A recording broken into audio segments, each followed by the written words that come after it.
এই যে মায়েরা, তোমরা যে তোমার পাগলের মতো বিকেলবেলায় কীর্তন শুনতে চলে এসছো, হরিনাম শুনতে, মাথা খারাপ হয়েছিল সব? তোমাদের মাথা খারাপ হয়েছে তো? আর ডেফিনেটলি মাথা খারাপ, 100% মাথা খারাপ হয়েছে। নইলে ঘরের কাজ ফেলে তুই আর এই সিরিয়াল সিনেমা ফেলে তুই এখানে কেউ কীর্তন শুনতে আসে না? পাগল ছাড়া কেউ কীর্তন শোনে না, কি ঠিক কি না? মায়েরা বলছে, বাবা তুমি আমাদেরকে সরাসরি ভাবে পাগল বলে দিলে। পাগল হয়েছেন তো ভালোই তো হয়েছে। জেনে রাখবেন, পাগল ছাড়া কিছু হয় না। যে পাগল হবে সেই সব কিছু পাবে। মহাপ্রভু নামের পাগল, রামকৃষ্ণ ঠাকুর মায়ের নামে পাগল, বিবেকানন্দ জগতের কল্যাণের কাছে পাগল, লোকনাথ বাবা সেও জগতের কল্যাণের কাছে পাগল। যে পাগল না হবে সে কি করে হবে? পাগল হতে হয়।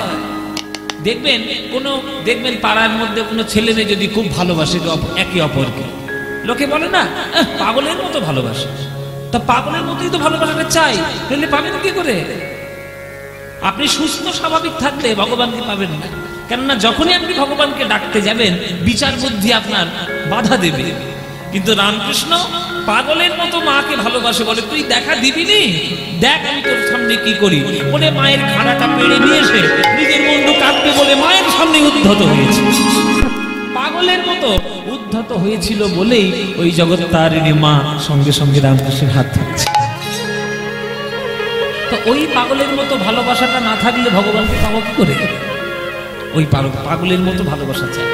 তাহলে হরিনাম শুনলে কি হবে মায়েরা? এই যে কীর্তন শুনতে এসছো, বিনা লাভের আশায় কেউ আসে নাকি? লাভ তো নিশ্চয়ই থাকবে। কি লাভ? দেখেছো কত বড় পাপী নিয়ে আমি ঘুরছি। দেখতে বলে অনেক পাপ করেছি বাবা জীবনে, ওই জন্যে সেই লক্ষ্মীকান্তপুর থেকে বহরমপুরে গঙ্গার পাড়ে এসে বসেছি কীর্তন করতে, তাই না? এ বলছে পাপ ক্ষয় করবে। ও মায়েরা, তোমরা কি করতে চাও? তোমরাও পাপ ক্ষয় করতে চাও। হায় হায় রে, গঙ্গার পাড়ে থেকে তোমাদের পাপ এখনো ক্ষয় হয়নি? এই যেখানেই তো গঙ্গা, গঙ্গায় পরশী মুক্তি। এক কৃষ্ণ নামে যত পাপ হরে, পাতকের সাধ্য নাই তত পাপ করে। তাহলে হরিনামটাকে শুধু পাপ ক্ষয় করার জন্য না, আর কি আছে? আর কি? এখানে পাশে একটা শ্মশান আছে না, এক্ষুনি পুড়িয়ে দিলে স্বর্গে যাবে। এ বলছে স্বর্গে যাবো। তাই কীর্তন শোনা বা কীর্তন গাওয়ার উদ্দেশ্য যদি কারোর পাপ ক্ষয় হয়, স্বর্গ পাওয়া হয়, এটা তো আসল লাভ নয়। চৈতন্য চরিতামৃত কি বলছে দেখতে হবে, শাস্ত্র কি বলছে। কেহ কহে নাম লইলে পাপ হয় ক্ষয়, কেহ কহে নাম লইলে স্বর্গ প্রাপ্তি হয়।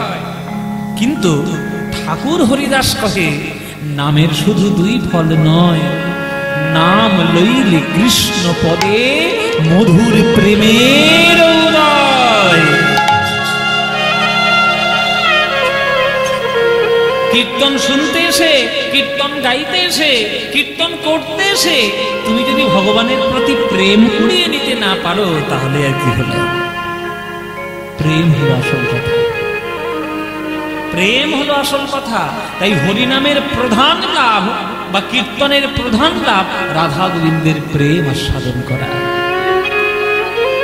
সেই প্রেম শিখিয়েছে কে? মহাপ্রভু।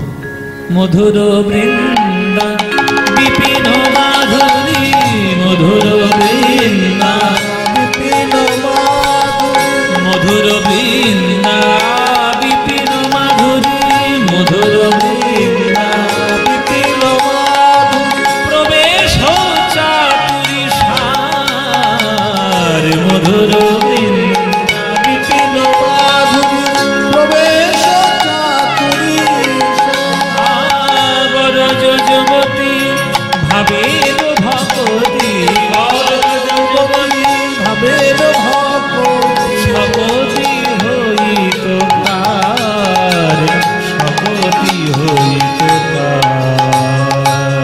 বরজ যুবতী ভাবের ভগতি, সকতি হইত কার, সকতি হইত।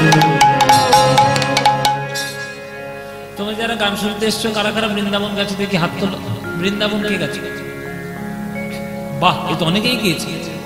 আচ্ছা, নবদ্বীপ কে গেছে? হাত তোলো। নবদ্বীপ, ওরে বাবা, সব গেছে নবদ্বীপ। বলে বাবা পাশের জেলা, আর নবদ্বীপ যাবো না তো কোথায় যাবে? আচ্ছা পুরী ধামে গিয়েছো কজন হাত হলো? পুরী সবাই গিয়েছে। মোটামুটি কোনো না কোনো তীর্থ ধামে তোমরা গেছো। আচ্ছা তাহলে পুরীতে গেছিলে বা নবদ্বীপ বা বৃন্দাবন গেছিলে, বৃন্দাবনে কি করতে গেছিলে? হ্যাঁ রাধারানী, হ্যাঁ এ বলছে বেড়াতে গেছি, দর্শন করতে। আচ্ছা আপনারা কি করতে গেছিলেন? এইটাই হয়েছে কমন উত্তর। কেউ বলছে দর্শন করতে, কেউ বলছে বেড়াতে। খবরদার, আজকে আসল দাঁড়িয়ে বলে যাচ্ছি, কোন তীর্থধামে কোনদিন বেড়াতে যাবেন না। তীর্থধামটা বেড়ানোর জায়গা নয়। বেড়ানোর জায়গার জন্য অনেক জায়গা আছে।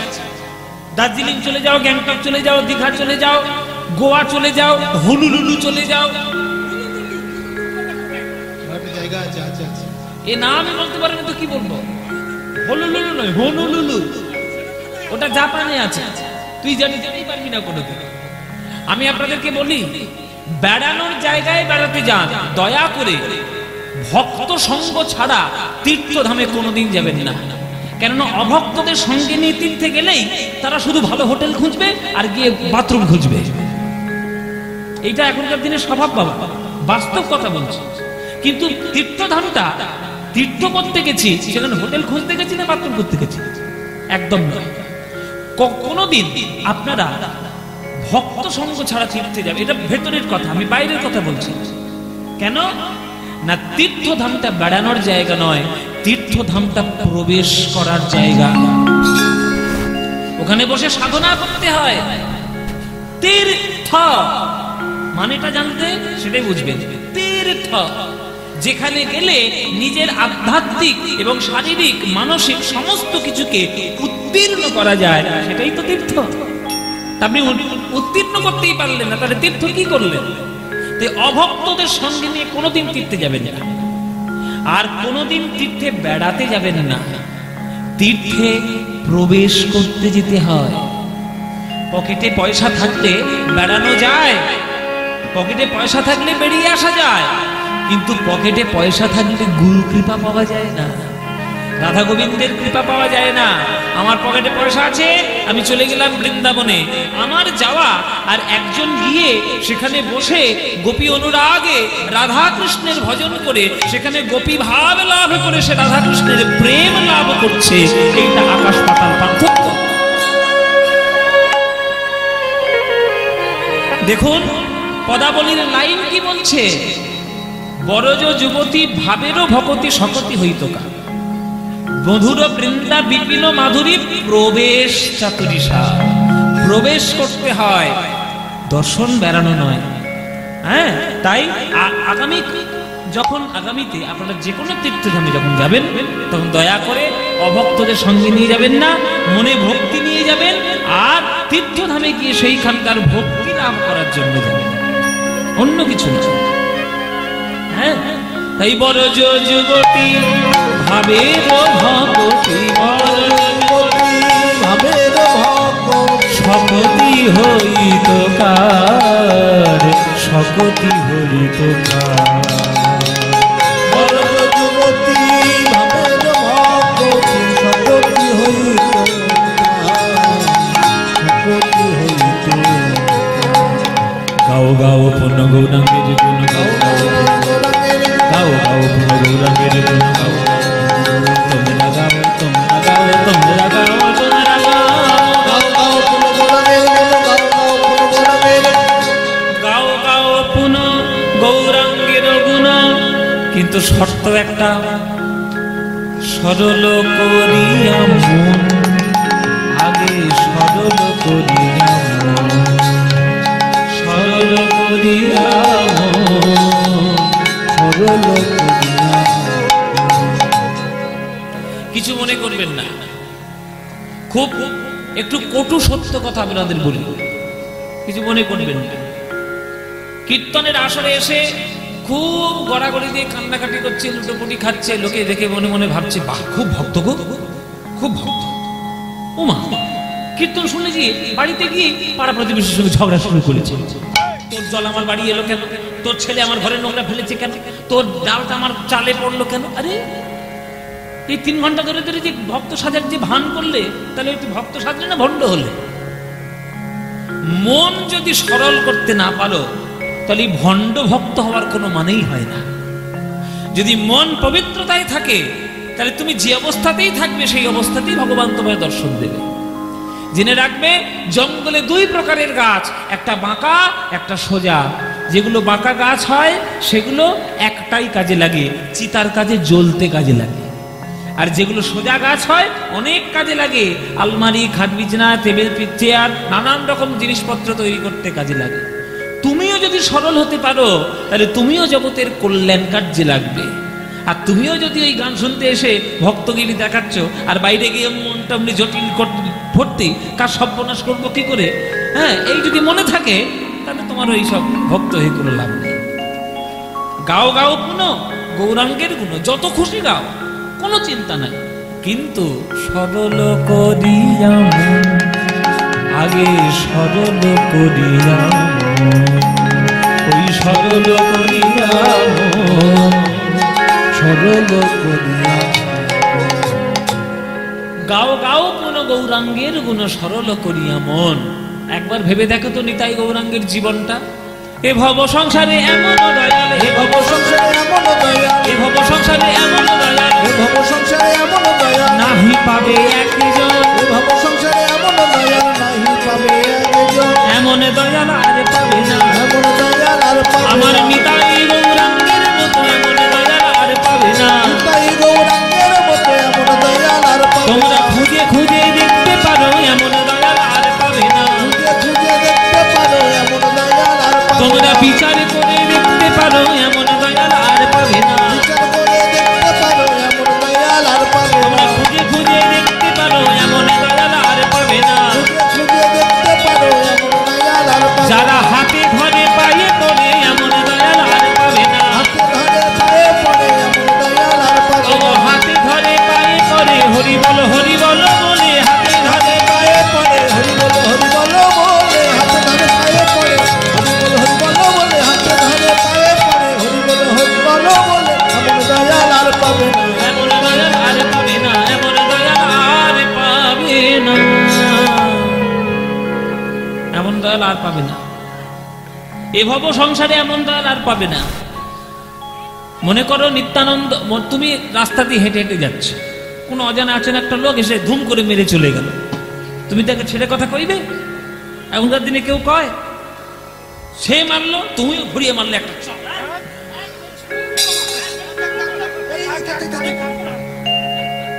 শুরু করে দিলে। সেও মারলো, তুমিও মারলো, শুরু করে দিলে মারামারি। নিত্যানন্দ হরিনাম দিয়েছিল বলে নিত্যানন্দের কপালটা ফাটিয়ে দিয়েছিল জগাইয়ার মাথায় কলসির কানা মেরে। বলো তো মায়েরা, নিত্যানন্দ ঘুরিয়ে চড় মেরেছিল? মেরেছিল? কি বলেছিল নিতাই? মেরেছিস কলসির কানা, তা বলে কি প্রেম দেব না? প্রেম দেবার জন্য এসেছি ওরে জগাই, ওরে মাধাই। আমাকে মেরে যদি তোরা সুখ পাস, তোরা আরো মার, আবার মার, কিন্তু তোদের হাতে ধরি, পায়ে পড়ি, একবার তোরা হরি বলবো, একবার বলো। এই দয়াল আর কোথায় পাবে? এমন দয়াল আর কোথায় পাবে? তা আমরা যদি সেই নিতাই গৌরাঙ্গের পথটা অনুসরণ না করি তাহলে জগতে শান্তি হবে কি করে? তো এই ভব সংসারে এমনও দয়াল নাহি পাবে একজন। গৌরাঙ্গ বলিয়া না গেল গলিয়া, গৌরাঙ্গ বলিয়া না গেল গলিয়া, আমি কেমনে ধরিব রে? গৌরাঙ্গ বলিয়া না গেল গলিয়া, কেমনে ধরিব রে? বাসুঘ সহিয়া পাশানো দিয়া কেমনে গড়িয়াছে, বাসুঘ সহিয়া পাশানো দিয়া কেমনে গড়িয়া, বলে আমার ভাগ্যে হলো না গো, আমার ভাগ্যে হলো না গো, আমার ভাগ্যে হলো না গো, আমার ভাগ্যে হলো না, ওই লীলার কিছু অনুভব আমার ভাগ্যে হলো না গো, আর কিছু অনুভব আমার ভাগ্যে হলো না, বলে খেয়ে শুয়ে দিন কাটালাম আমার ভাগ্যে হলো না গো, শুয়ে দিন কাটালাম আমার ভাগ্যে হলো না, বলে খেয়ে শুয়ে দিন কাটালাম হরি হরি না বলিলাম, খেয়ে শুয়ে দিন কাটালাম হরি হরি না বলিলাম, খেয়ে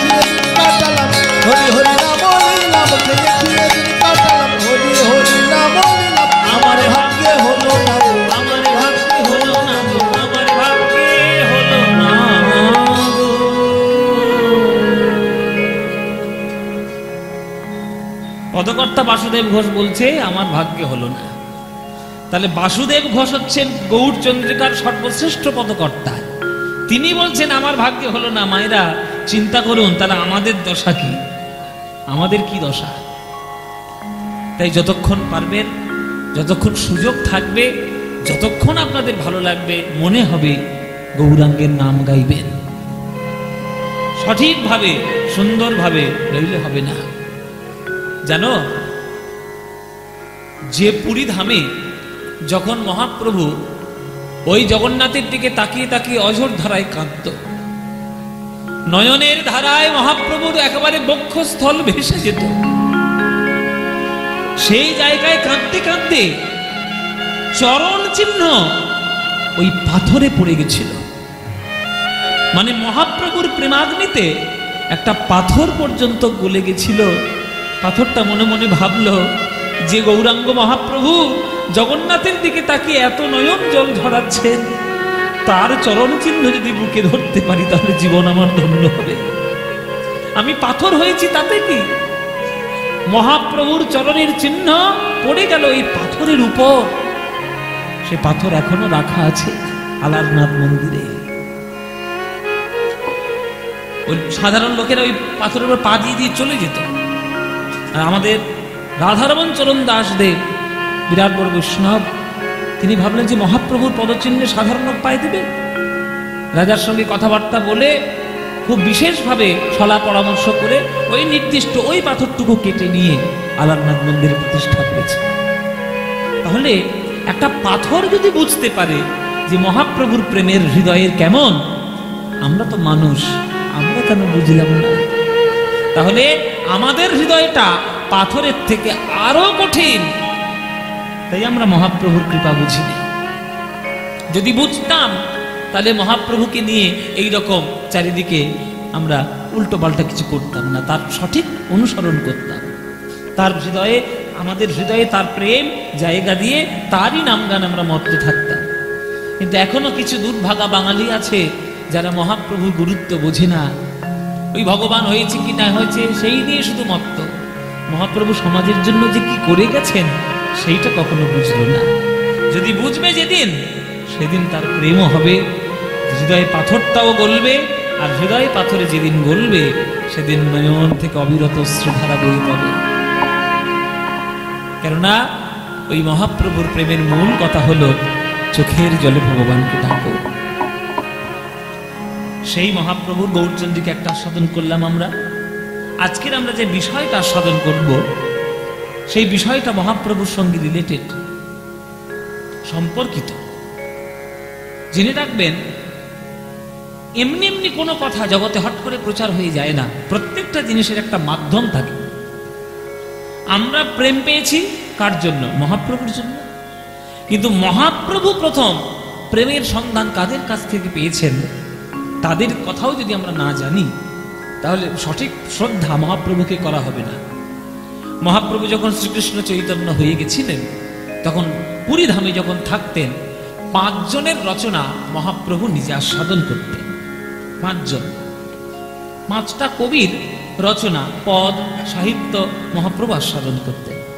নিজের লেখা গান, নিজের লেখা শ্লোক, নিজের লেখা পদাবলী মহাপ্রভুর আপনি পাবেন না। কেবলমাত্র শিক্ষা স্টক ছাড়া মহাপ্রভুর অন্য কোনো কথা লেখা নেই। আপনি বাজারে খুঁজে খুঁজে দেখুন কোন বইটা শ্রী চৈতন্য মহাপ্রভুর লেখা, বাজারে পাবেন না। মহাপ্রভু গ্রন্থ লিখেছিলেন কিন্তু সবগুলোই গঙ্গার জলে বিসর্জন দিয়ে দিয়েছিলেন। কারণ মহাপ্রভু জানতেন যে আমার লেখা গ্রন্থ যদি পাঠ করে সবাই, তাহলে আমার ভক্তরা ওই আমার লেখা গ্রন্থগুলো নিয়ে অহংকার করতে শুরু করবে। আমার যারা ভক্ত তাদের যে রচনা, তাদের যে পাণ্ডিত্য, সেগুলোকে শ্রদ্ধা জানাবে না। সেগুলো নিজের যা রচনা সব শুধু গঙ্গার জলে ভাসিয়ে দিলেন। আর শুধু 8খানা শ্লোক মহাপ্রভু ভক্তদের জন্য বলে দিলেন।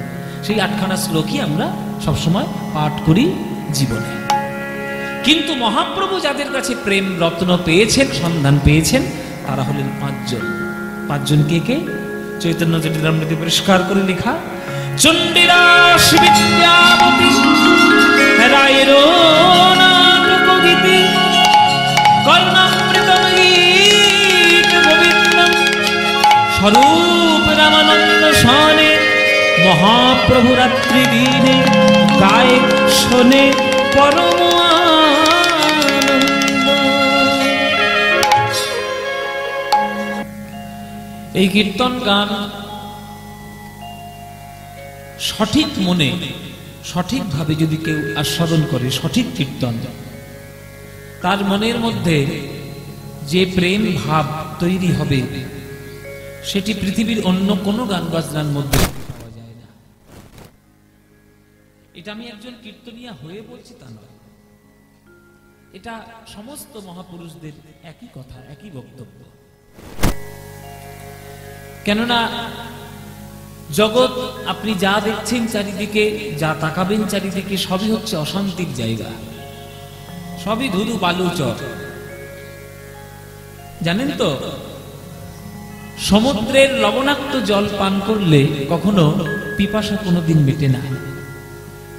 পিপাসা মেটানোর জন্য মিষ্টি জলের প্রয়োজন, যেটা আমরা নর্মাল ওয়াটার বলি, সেটারই নর্মাল জল, তারই প্রয়োজন। তাছাড়া পিপাসা কখনো মেটানো যায় না। পিপাসা মেটাতে পারে একমাত্র শুদ্ধ পানীয় জল। কেননা সমুদ্রের জল হচ্ছে লবণাক্ত জল, মানে নুন জল। নুন জল খেলে কখনো, নুন জল পান করলে কখনো পিপাসা মেটে না। তাই সংসারটাও হচ্ছে ওই রকম সমুদ্রের মতো, সংসার সমুদ্র।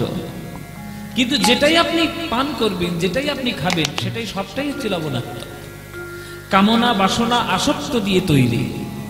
হয়তো ভাবছেন ওটা আপনি পান করলে বা ওটা খেলে হয়তো শান্তি হবে, মোটেও নয়, অশান্তি আরো বাড়বে। আপনি হয়তো খুব পয়সাওয়ালা হয়েছেন, খুব মালিক হলেন অনেক টাকা, ভাবলেন খুব সুখে শান্তিতে থাকবো, বিরাট বড় একটা টিভি কিনে নিয়ে এসছে, দিন রাত টিভি দেখছেন।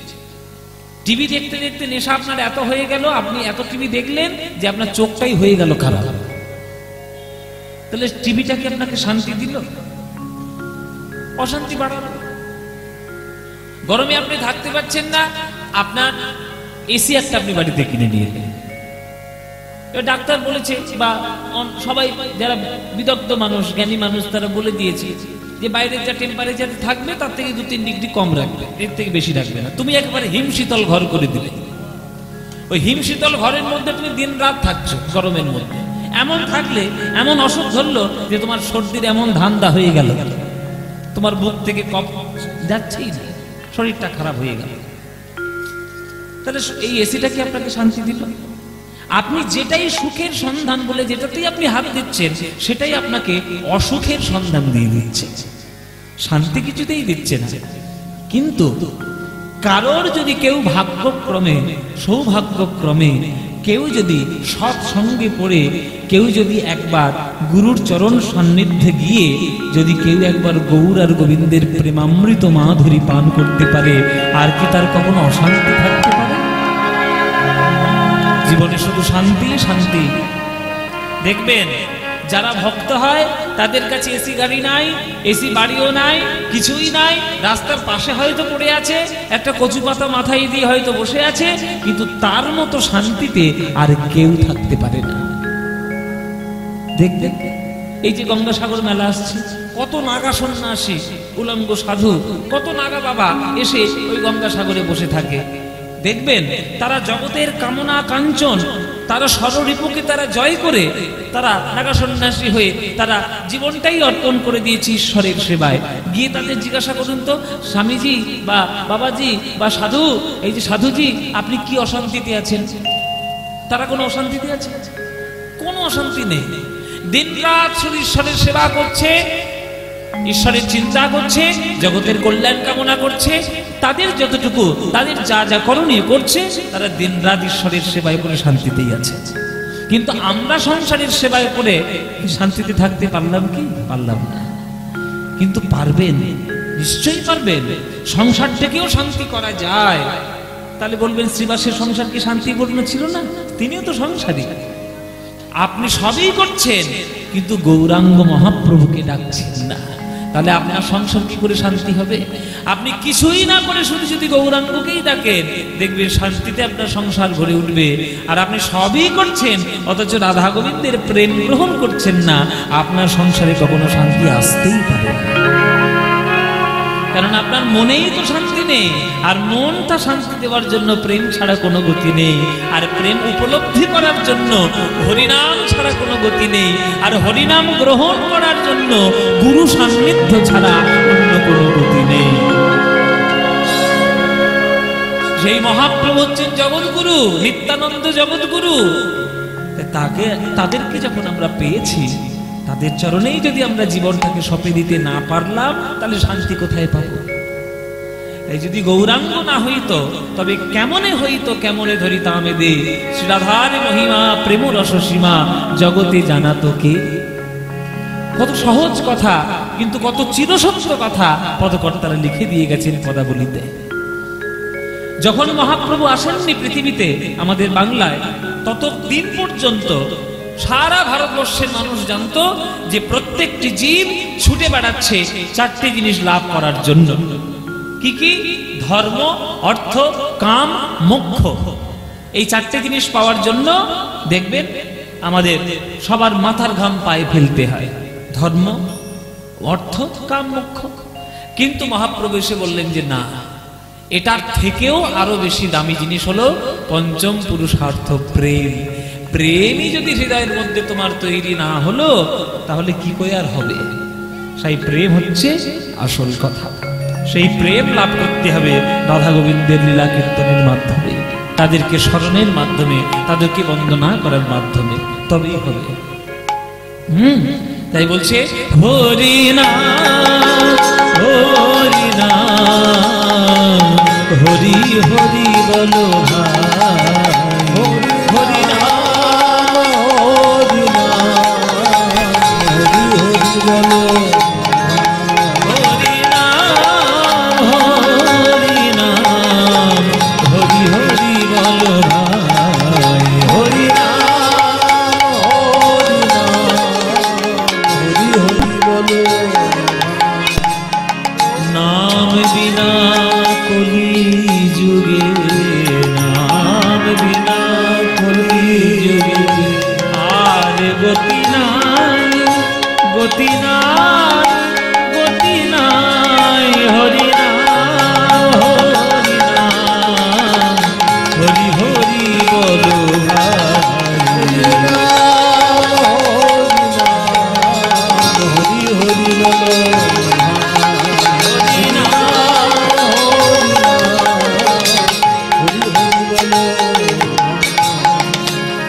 হরিনাম। হরিনাম বলো ভাই। হরিনাম করলে কি পাবে? রাধারানীর প্রেম যে সর্বশ্রেষ্ঠ প্রেম, এবং রাধারানীর ভক্তি যে সর্বশ্রেষ্ঠ ভক্তি, সেই ভক্তিটা না লাভ করতে পারলে আমরাও যে কৃষ্ণকে পেতে পারবো না, এই কথাটি মহাপ্রভু না এলে আমরা শিখতে পারতাম না। জগতের সর্বশ্রেষ্ঠ ধন প্রেম রত্ন, পঞ্চম পুরুষার্থ প্রেম। মীরা কহে বিনা প্রেম সে না মিলে নন্দলাল। প্রেমের সম্পর্ক ভগবানের সঙ্গে না হলে ভগবান আসবে না। একটা লোহা যতই ভারী হোক না কেন, চুম্বকের আকর্ষণে তাকে আসতেই হয়। ভগবান যতই ভারী হোক না কেন, আর যতই তিনি মহান হোক না কেন, ভক্তরূপী চুম্বকের আকর্ষণে তাকে বারে বারেই আসতে হয়। সেই ভক্ত যদি চুম্বক না হয়, প্রেমের চৌম্বকের শক্তি যদি তার না থাকে, চৌম্বক শক্তিটা না থাকলে তাহলে প্রেম পাবে কি করে, আর প্রেম দেবেও বা কি করে? রাধারানী যেমন বৃন্দাবনের সকল ভক্তদের থেকেও সর্বশ্রেষ্ঠ ভক্ত হয়েছিলেন। কেন না তিনি তার জীবন, যৌবন, দেহ, মন, প্রাণ, ভাব, ভাষা, বস্ত্র, অলংকার নিজের বলতে কিছুই নেই, সকল কিছু গোবিন্দের নামে উৎসর্গ করা। কিন্তু আপনি কি পেরেছেন সকল কিছু গোবিন্দের নামে উৎসর্গ করতে? আপনার 5 কাঠা জমি আছে, লিখে দিয়েছেন কৃষ্ণের নামে। আপনার 5 কাঠা জমির জন্য কৃষ্ণ বসে নেই, কিন্তু আপনার ভাব ভক্তি আপনি কি সম্পূর্ণ নিবেদন করতে পেরেছেন কৃষ্ণের চরণে? পারেননি। এই সর্বশ্রেষ্ঠ প্রেম যদি হৃদয়ঙ্গম করতে না পারেন তাহলে ভগবানকে লাভ করা হবে না। সেইটি যদি মহাপ্রভু না আসতেন আমাদেরকে কেউ বোঝাতো না, কেউ জানতেই আমরা কোনোদিন পারতাম না। তাই যদি পদকর্তা লিখছেন পদাবলিতে, যদি গৌরাঙ্গ না হইতো কেমনে হইতো, কেমনে ধরিতাম এ দে, শ্রী রাধার মহিমা প্রেম রস সীমা জগতে জানাতো কে। এই বাংলায় গৌরাঙ্গ মহাপ্রভু জন্ম নিয়েছেন, মনে করুন মহারাষ্ট্রে তো গৌরাঙ্গ মহাপ্রভু জন্ম নেই। এই বাংলাতে ভক্ত প্রেম পাওয়ার জন্য ভক্তরা ভক্তদের চরণ ধুলি পাওয়ার জন্য যতটা গড়াগড়ি দেয়, কোন মারাঠি ভক্ত দেয়? প্রেম পাওয়ার জন্য যে আকুলতা, কৃষ্ণ কৃষ্ণ বলে কাঁদা, সেটা কি কোনো ওই তামিলনাড়ুর কোনো ভক্ত দেয়? কোনো পাঞ্জাবের ভক্ত দেয় কি? না। তাহলে তাদের কেন দেয় না? না, তাদের দেশে গৌর হরি জন্মায়নি। আমরা অনেক ভাগ্যবান ভাগ্যবতী, এই বাংলায় গৌর হরি এসেছেন রাধা কৃষ্ণের প্রেম ভান্ডার নিয়ে, সেই প্রেম আমরা পেয়েছি। সেই হরিনামের মধ্যে সেই গৌরকেই যদি আমরা সম্মান জানাতে না পারি তাহলে বাঙালি হিসেবে জন্ম আমাদের বৃথা। হরি বল। যদি গৌরাঙ্গ না হইতো কেমনে হইতো, কেমনে ধরিতাম শ্রী রাধার মহিমা প্রেম রস সীমা জগতে জানা তোকে, জগতে জানা তোকে। গৌরাঙ্গ না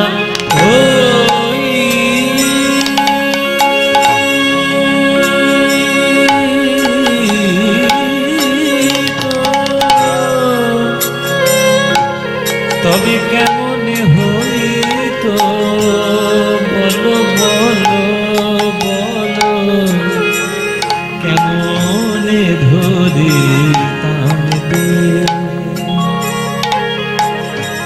শ্রী রাধার মহিমা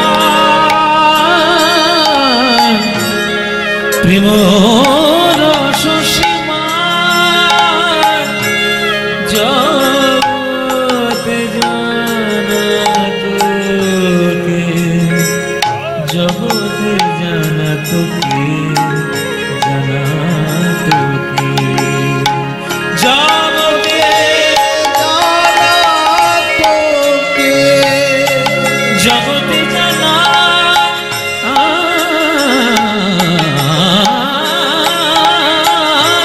তোকে। বলো বলো জগতে জানা তো, জানা তো,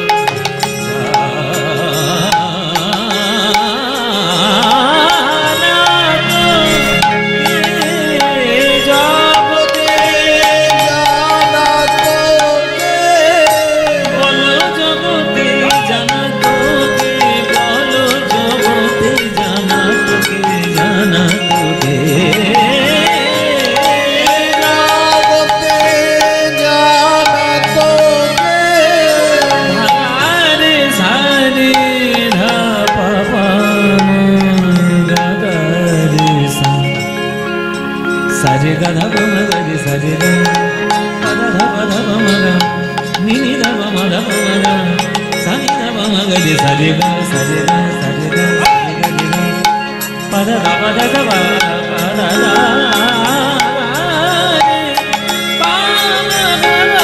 রে সারে গা বমগা বমগরি সারে গা পদা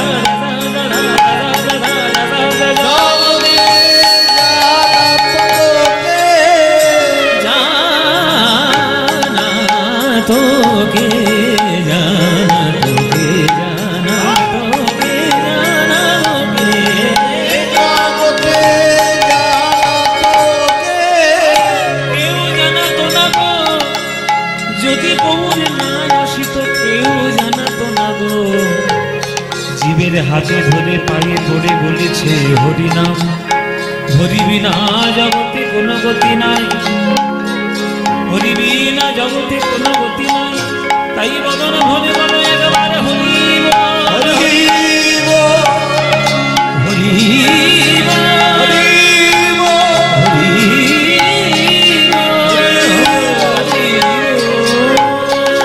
জগতে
জগতে জানা তোকে জগতে জানা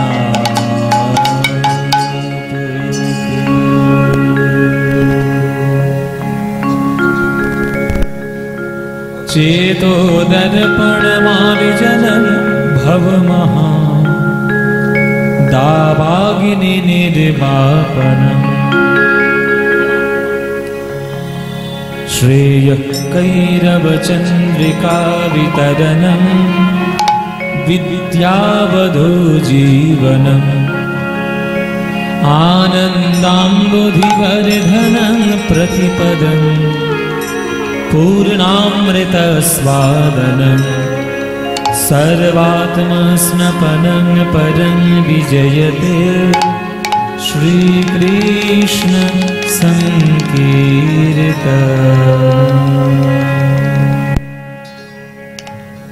जय निताई। उपस्थित सकल कृष्ण अनुरागी गौर भक्तबृंदेर चरणे आमार कोटि कोटि दंडवत प्रणाम। आमार सकल गुरुवर्गेर चरणे आमार शत सहस्र कोटि दंडवत प्रणाम। गोड़ाबाजार संलग्न ए शंकर बाबुर बाड़ीते हरिनाम संकीर्तन उत्सवे आज आपनारा सबाई एकत्रित समवेत प्राण गौर गोविंदेर लीलामृत माधुरी पान करार जन्य।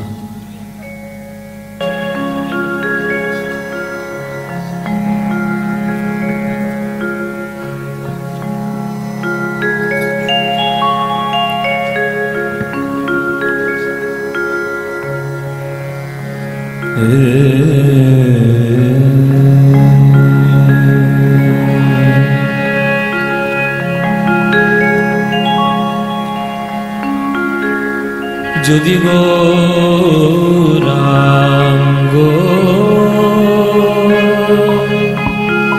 ও গৌরাঙ্গ না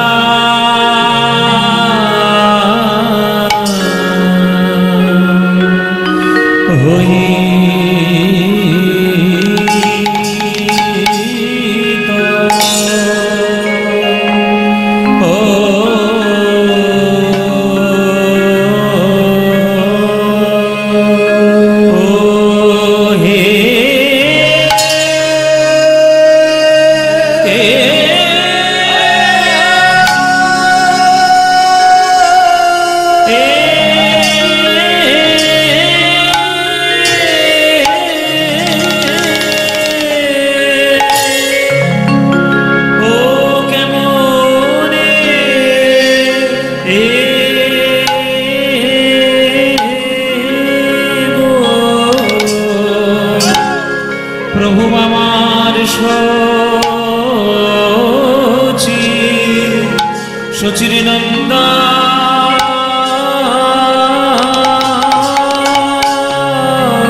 গৌরাঙ্গ না হইত, যদি গৌরাঙ্গ না হইত তবে কেমনে হইত, কেমনে ধরিতাম এদে শ্রী রাধার মহিমা প্রেম রস সীমা, বলো জগতে জানা তোকে, জগতে জানা তোকে।